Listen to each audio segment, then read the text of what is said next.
Permohonan geran sejati madani di Melaka melepasi sasaran dan penggunaan sistem bayaran tanpa tunai diperluas di kawasan tumpuan pelancong.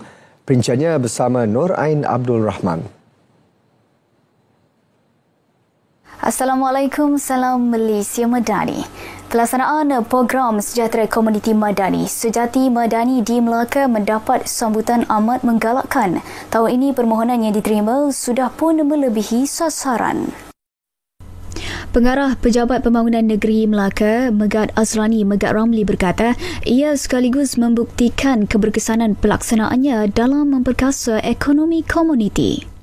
Okey, jadi alhamdulillah di Pejabat Negeri Melaka ni kita mendapat sambutan yang amat menggalakkan daripada komuniti dari segi permohonan tu yang mana melibatkan 5 sektor antaranya pelancongan, makanan dan juga kraftangan itu. Kita nampak memang sambutan yang amat menggalakkan pihak komuniti.